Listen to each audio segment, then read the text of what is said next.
오늘 말씀은 역대상 9장 1절부터 34절까지 말씀입니다. 함께 읽습니다. 온 이스라엘이 그 계보대로 계수되어 그들은 이스라엘 왕조실록에 기록되니라. 유다가 범죄함으로 말미암아 바벨론으로 사로잡혀 갔더니 그들의 땅 안에 있는 성읍에 처음으로 거주한 이스라엘 사람들은 제사장들과 레위 사람들과 느디님 사람들이라. 유다 자손과 베냐민 자손과 에브라임과 므낫세 자손 중에서 예루살렘에 거주한 자는 유다의 아들 베레스 자손 중에 우대이니 그는 암미후스의 아들이요 오므리의 손자요 이므리의 증손이요 바니의 현손이며 실로 사람 중에서는 맏아들 아사야와 그의 아들들이요 세라 자손 중에서는 여우엘과 그 형제 690명이요 베냐민 자손 중에서는 하스누아의 증손 호다위아의 손자 무슬람의 아들 살루요 여로함의 아들 이브느야와 미그리의 손자 우시의 아들 엘라요 이브니아의 증손 르우엘의 손자 스바디아의 아들 무슬람이요 또 그의 형제들이라. 그들의 계보대로 계수하면 956명이니 다 종족의 가문의 우두머리들이더라. 제사장 중에서는 여다야와 여호야립과 야긴과 하나님의 성전을 맡은 자 아사랴이니 그는 힐기야의 아들이요 무슬람의 손자요 사독의 증손이요 무라요의 현손이요 아히두베의 오대손이며 또 아다야이니 그는 여로함의 아들이요 바수훌의 손자요 말기야의 증손이며 또 마아세니 그는 아디엘의 아들이요 야세라의 손자요 무슬람의 증손이요 무실레미세의 현손이요 임멜의 오대손이며 또 그의 형제들이니 종족의 가문의 우두머리라. 하나님의 성전의 임무를 수행할 힘 있는 자는 모두 1760명이더라.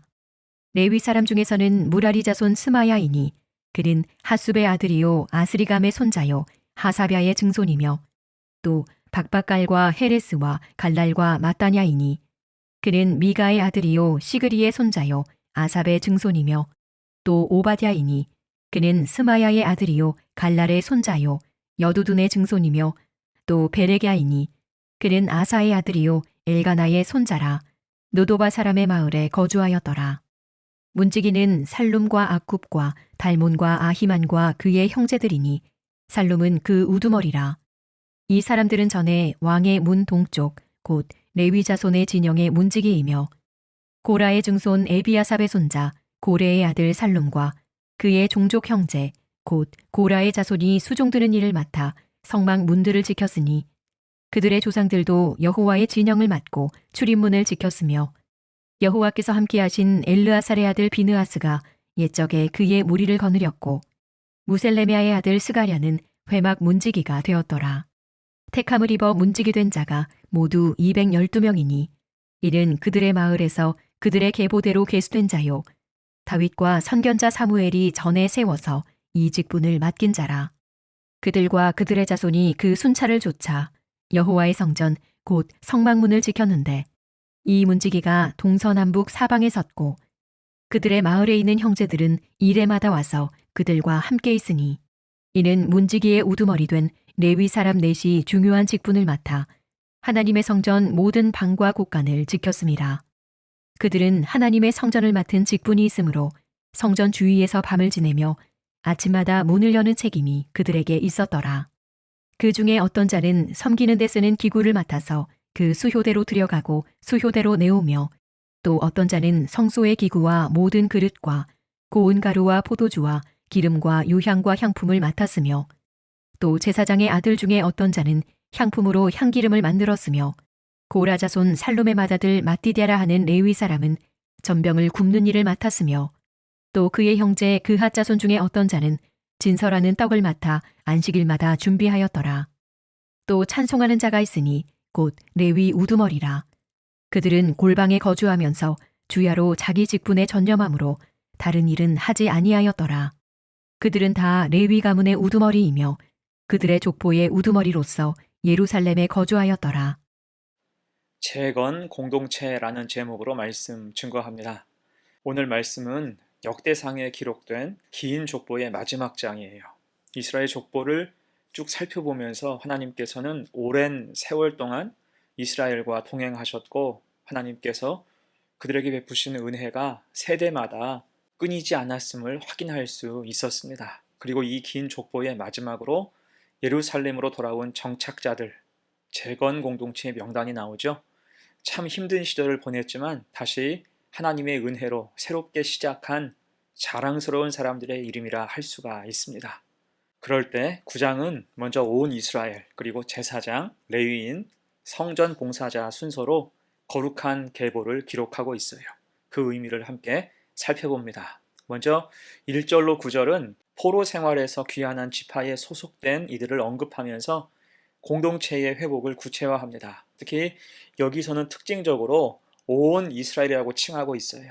주도적으로 이를 감당한 지파는 유다와 베냐민 지파이지만 온 이스라엘로 통칭한 것은 흩어진 민족의 하나됨, 서로에 대한 용서와 용납, 비록 숫자는 부족하고 힘은 약해도 모두가 하나 되어서 재건 공동체로 일했음에 서로 격려하는 의미입니다.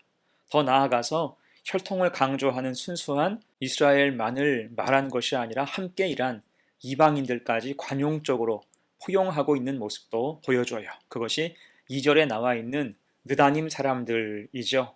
이들은 과거 이스라엘에 끌려왔던 전쟁 포로들인데 이제는 성전에서 필요한 노역을 하는 필수적인 존재가 됐습니다. 이에 그들을 공동체의 일원으로 명시하는 거예요. 곧 혈통을 떠나서 믿음으로 하나 되어 예루살렘 공동체를 재건하고자 하는 열심과 겸손이 그들 중에 있었다는 뜻입니다. 이어서 10절로 16절은 예루살렘에 정착한 레위인을 포함한 제사장의 명단이죠. 이들 명단이 중요한 이유는 그 무엇보다 예배의 회복이 간절했고 중요했기 때문이에요. 곧 이스라엘의 회복은 포로 생활에서의 해방 그리고 영토의 회복으로 끝나지 않고 예배의 회복으로 완성된다는 것입니다. 사실 이스라엘이 고난과 심판의 길을 가게 된 이유가 무엇입니까? 1절 하반절에서 이렇게 기록하고 있어요. 유다가 범죄함으로 말미암아 바벨론으로 사로잡혀 갔더니, 여기서 말하는 범죄함이란 우상 숭배에 빠지고 형식에만 몰두할 때 신앙의 정체성은 희미해져 갔고 예배가 예배되지 못했다는 거예요. 심지어 하나님은 선자를 통해서 수없이 경고하셨지만 그들은 듣지 않았고 반응하지 않았습니다. 그것이 심판의 단초가 되었죠. 이에 그들은 돌아와서 제사장 중심으로 예배 공동체를 재건한 거예요. 그 무엇보다 예배와 성전의 귀함을 알게 됐기 때문입니다. 그리고 이어서 17절로 27절은 성전 문지기에 대한 기록이에요.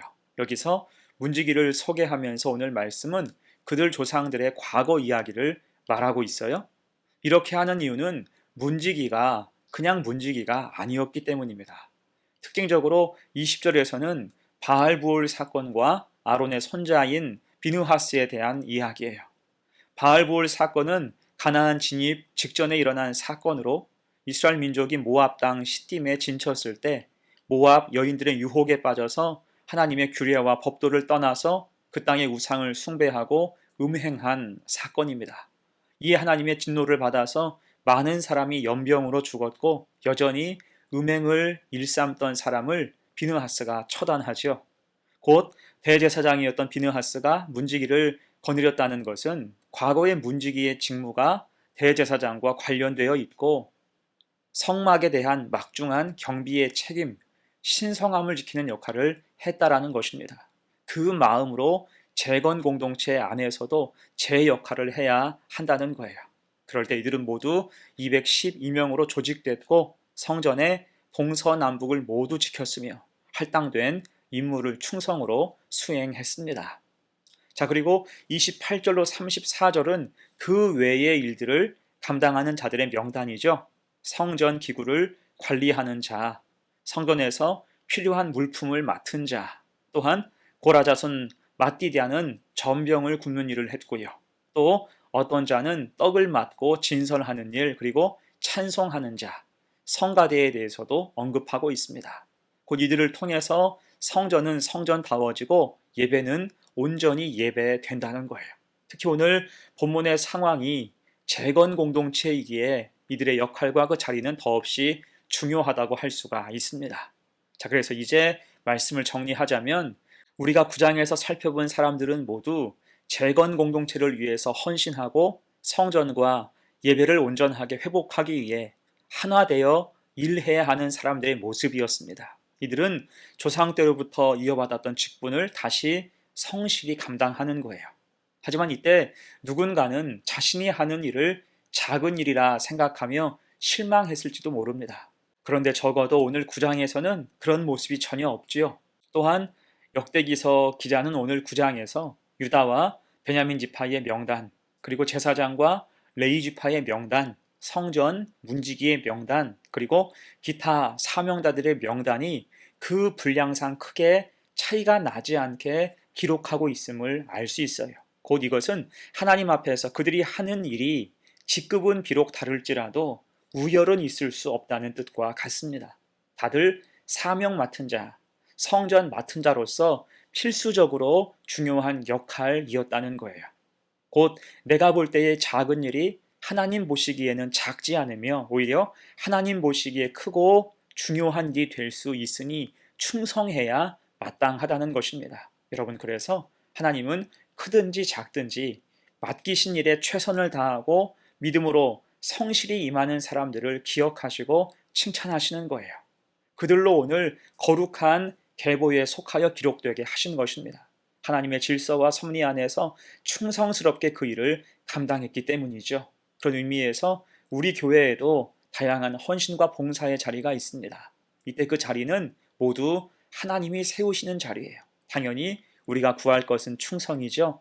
충성되이 일할 때 나를 통해서 하나님이 역사하시는 섭리와 질서는 더욱 견고해지고 성도는 복을 받게 되며 교회는 아름다워지는 것입니다. 이 사실을 잘 기억하면서 우리도 우리가 속한 곳에서 부흥을 위해서 열심히 일하는 사명자 혹은 재건 공동체의 주축으로 부름받았으니 늘 최선 다해서 사명을 감당해서 복을 받을 수 있는 복된 성도와 교회가 되시기를 간절히 축원합니다. 아멘. 함께 기도합니다. 하나님 아버지, 오늘 말씀을 통해 하나님의 나라는 작은 일에 충성하는 자들을 통해 이루어져감을 깨닫게 해주셔서 감사합니다. 사명을 맡고 성전에서 다양한 모습으로 성실히 맡은 역할을 감당했던 오늘 본문에 나온 재건 공동체의 사람들처럼 우리 역시 우리의 삶의 자리와 몸된 교회에서 맡겨주신 일에 충성하며 주님 보시기에 좋았더라 칭찬받는 성도가 되게 하옵소서. 충성할 때 복을 받게 하시고 더 아름다운 우리의 가정과 교회가 되게 하옵소서. 감사드리며 예수님의 이름으로 기도합니다. 아멘.